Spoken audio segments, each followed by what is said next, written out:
to talk about what's the future of the market going to look like.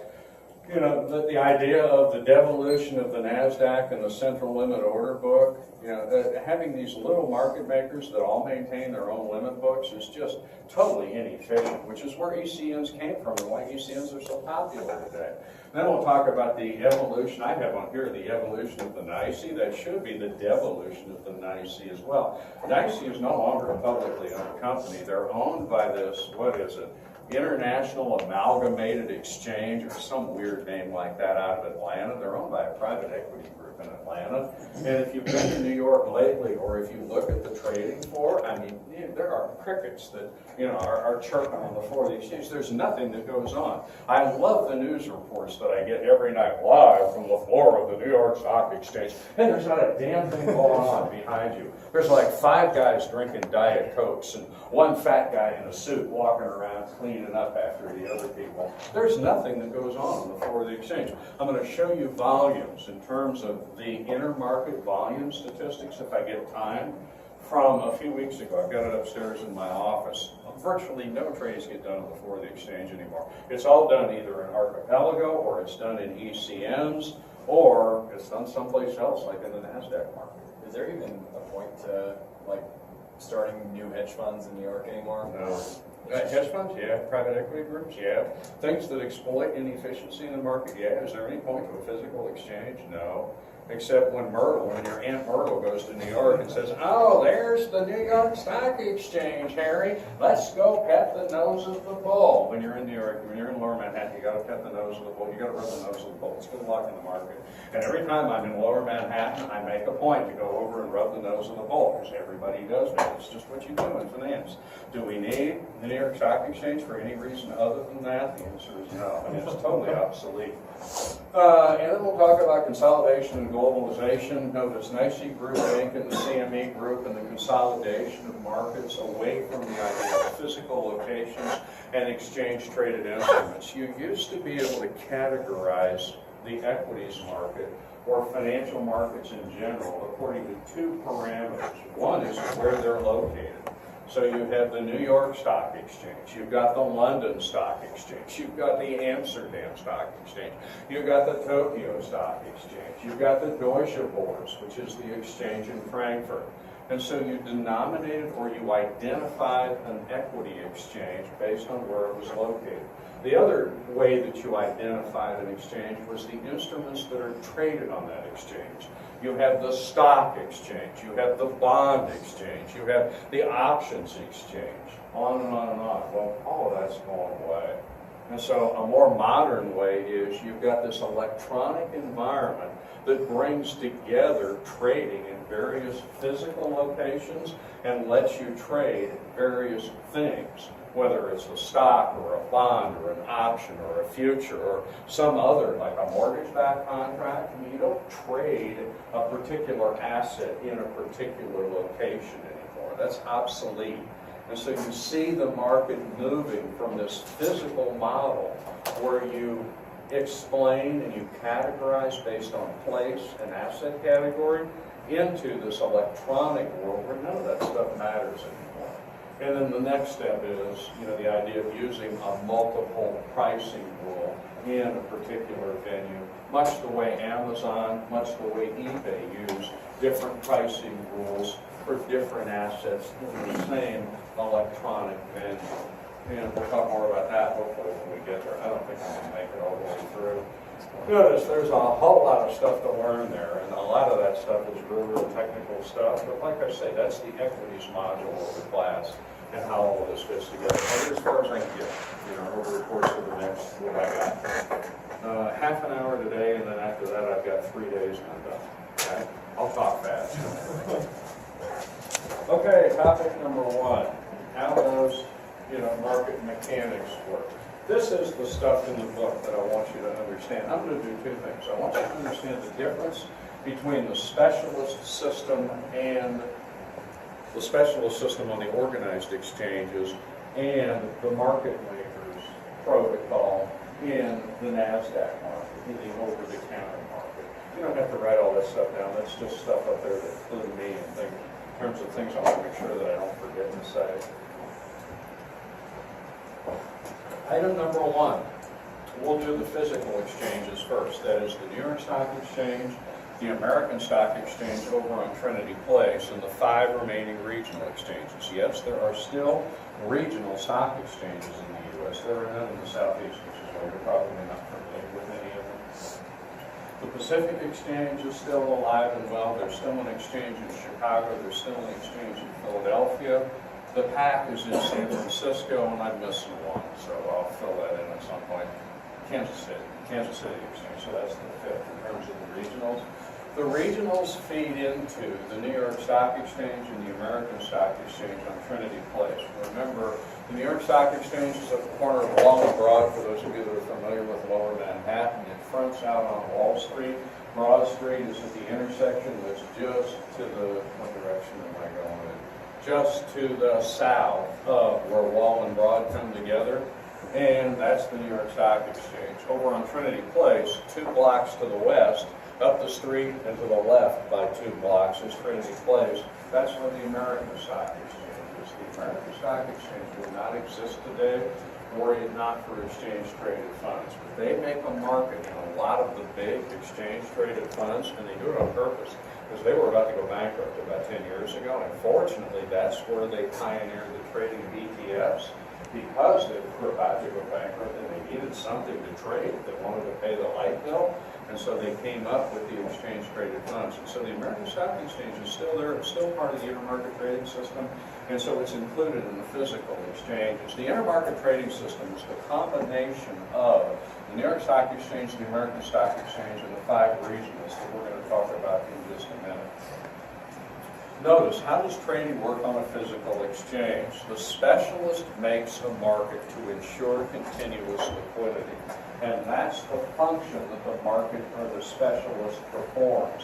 Back in the old days, that function has value, because when you wanted to buy, the specialist was always there to sell to. When you wanted to sell, which is more important in terms of liquidity, the specialist was always willing to buy. And so the specialist, in order to maintain order in the market, always took the other side of the transaction. That's not the way market makers work. You don't have this continuity or continuous liquidity over in the electronic markets. Back in the days when we traded 600,000 shares or 1 million shares or a couple million shares a day, that idea of the specialist providing the opposite side of the transaction to guarantee liquidity did have some value in the market. But when you're doing 2.5 billion shares a day, you don't need the liquidity that a specialist would provide. So when you read in the book the idea that a specialist maintains order in the market by always standing ready to take the other side of the trade, that's archaic. It doesn't work anymore. That died in about 1980 or 1990. Again, the volumes in the market are such today that the idea that you have assurance that the specialist will always complete the trade doesn't reduce your liquidity risk, because the specialist couldn't buy 500 million shares of anything. And so if there's a day when you've got all this massive selling going on, all it does is bankrupt the specialists. And that does happen occasionally in the market. If you go back to some of the market crashes, like in 1989, when the market declined by, 609 points on that Thursday in October, notice that bankrupted about 1/3 of the specialists on the New York Stock Exchange. We do 609 million shares by 11 o'clock in the morning today. So the volumes just don't support the idea that you get liquidity from the specialist system like you used to. Well, why would the specialist stand ready to buy and sell from inventory to maintain order in the market if it's such a risky thing to do? And the answer is because they see the limit book. And before 2002 and 2003, the limit book used to be private. And what you're going to learn, and I'm going to show you with an example, because you don't get it until you see the example. If I'm a specialist and I can see the limit book, I know how to price in such a way to maximize profit, because I can always take the trade away from the book. by setting my bid just one tick higher than the trade in the limit book and my ask one tick lower than the best trade in the limit book. And so I know how to set my bid-ask spread in order to maximize profit. Now, what I found out teaching this over the last 20 years is you have no idea what I just said, which is why I've got to go through it and show you an example with numbers, which I'll do when we get down to this bid-ask spread stuff. Right now, I'm just covering structural stuff. Now, how does the floor of the New York Stock Exchange operate? Well, back in the days when people traded on the floor of the New York Stock Exchange, there are three participants on the floor. There are specialists, there are, let me see if I've got this, floor brokers, and there are floor traders. And your book talks about this, so I'll go through it relatively quickly. A floor broker is an employee of one of the institutional participants on the floor of the exchange. Merrill Lynch has floor brokers on the exchange. Morgan Stanley, Goldman Sachs. Even Wells Fargo has a couple of floor brokers that wander around on the floor of the exchange that in turn do the basic trading associated with the physical market. I'll explain that in just a minute. In addition to floor brokers, there are floor traders. Floor traders are independent agents. They work for themselves. And so they handle the overflow stuff that comes into the New York Stock Exchange and the physical exchange. Back in the days when there was actually volume that went onto the floor of the physical exchange. The way the market was set up, the specialist, because they have a wide bid-ask spread based on the fact that they had access to the limit book, doesn't perfect or complete most of the trades on the exchange. That's sort of the buyer and or seller of last resort. And so what happens when you want to buy or sell stock on the floor of the exchange is you call your broker. And your broker calls their floor broker, if they have a floor broker on the floor of the exchange. You call Bob at Merrill Lynch. Bob picks up the phone and sends the order to the order desk on the floor of the exchange at Merrill Lynch. The floor broker picks up the phone. When you see the picture of the New York Stock Exchange, the rounded areas, there are 7 of them where you see all the flat screen TVs, those are the specialist stations, and it's a round area. And then if you look, it's a hub and spoke floor. When you look at the floor of the New York Stock Exchange, there are hallways that run off the floor of the exchange. And in those hallways that run off of the main floor of the exchange, you've got little stations for the floor brokers and the floor traders. They're little carrels that they use. And there's a phone there, there are a bunch of flat screens there, and so you're connected to your employer. As orders come in, you pick up the phone as a floor broker, you take the order, and you walk over to the specialist station where that stock is traded. As I said a minute ago, there are 7 specialist firms on the floor of the exchange. There are, about 2,500 stocks that are traded on the New York Stock Exchange, and so the average specialist trades maybe 600, 700, 800 stocks at one particular specialist station. And so if I want to buy Bank of America, I call, or you're buying Bank of America, you call your broker at Merrill, your broker puts the order through to a floor broker, the floor broker takes the order and goes to the specialist where Bank of America is traded, and can execute that order in one of 2 ways. One, you can execute through the specialist. Nobody does that. Why? Because you get a shitty price. The bids are low, the asks are high. Or you can execute in a crowd. Other floor brokers and floor traders that want to buy and sell Bank of America are going to the same place that you're going to. And so that's what all the communication is. When you see videotape of the old days in the floor of the exchange when people were actually trading and talking to one another, out on the floor of the exchange in front of the specialist station, you have the brokers and the traders that were negotiating with one another for the exchange of securities. And as I told you at the beginning of the semester, back in the old days, I used to walk around with a carbonless form in my pocket, and I'd fill that out. If it was a 100-share order, make it a round lot, a simple order, I'd mark 100 shares. There's a ticket for the buyer, a ticket for the seller, and we exchange tickets. That's where ticker tape parades came from in downtown New York. When they shredded all of that stuff, at the end of the day, when those papers were destroyed, they threw it out the windows and you got ticker tape parades. That's where the idea of the ticker tape came from. Notice That's not the way we've done it for a long time. Today, it's all done on an intranet. When Palm Pilots came out, if you remember the old Palm Pilots from about 15 or 20 years ago, the New York Stock Exchange went paperless back in that era.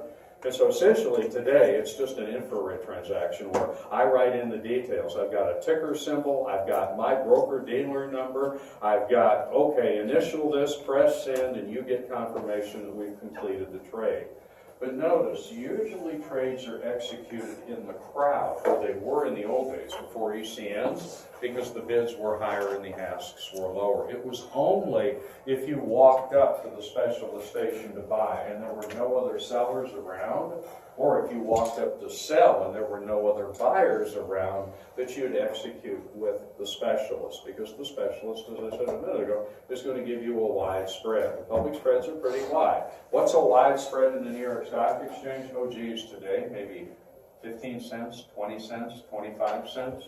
You know, in the old days, spreads would go 50 cents, 75 cents, up to $1. You never see spreads that wide in a market where you've got 2 and 3 billion shares changing hands. So a normal spread for an actively traded stock like Dow Chemical or Duke Energy or Bank of America is going to be 15, 20, 25 cents, depending on how actively that security is traded. My question is about like the fees of doing trading. Like right now it's probably like what, $8 whenever you do trade. So back at that time, like how much was the fee? Oh geez, a round lot trade was $150, and so Does this make sense? There's a lot of people when I was in involved. school, when I was sitting where you were, and I was first buying and selling stock, you know, that's why you had to in turn buy and hold, because I paid $157 to buy 100 shares of stock. I pay $7.95 to buy 100 shares of stock today if I buy 100.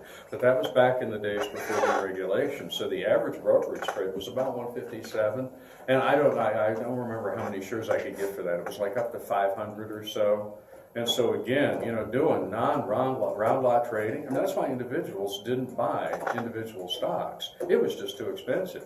You don't realize the world you live in today and how good that world is for making money compared to what it was 30 years ago. I mean, you couldn't do this stuff as an individual 30 years ago. That's why the mutual fund industry got as big as it got. That's what Zweig said in the Wall Street Journal on Thursday. What are we thankful for? You know, the fact that trading and owning stocks and being able to buy combinations of assets today is so much different than it used to be. Stock really was something that rich people did, and now it's not. And it's for everybody. Do you have a question, or are you just stretching? Okay. Let's go back to what we're talking about. Do you here. think that's a factor why like the market is not, you used to say like the market was, we used to think the market wasn't efficient, but like it's more efficient than we think. Do you think the easy of trading those days like makes the market part of more that, efficient? but part of yes. I mean, you know, the fact that the volumes are so much higher and institutions are so much more aggressive makes the market more efficient today. If you took me back to 1975, I wouldn't work for a living. If I had the kind of conditions and the kind of computer technology that I have today in that market, I could have easily, anyone in those days could have easily made money in the market because the degree of inefficiency was so much higher. Why? Because it was so much harder to trade. Yeah. It was expensive and it was technical, and you had to go through these assholes that were brokers.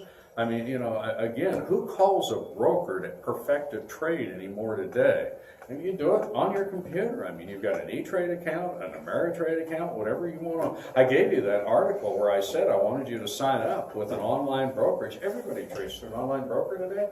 And again, your cost of trading is really $7-8 for 100 shares. So the market is more efficient today because it's much easier to participate.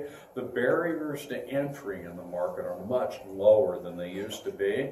And as I said a minute ago, you couldn't be a trader 30 years ago because you'd get killed in fees. I mean, if you're paying $150 to buy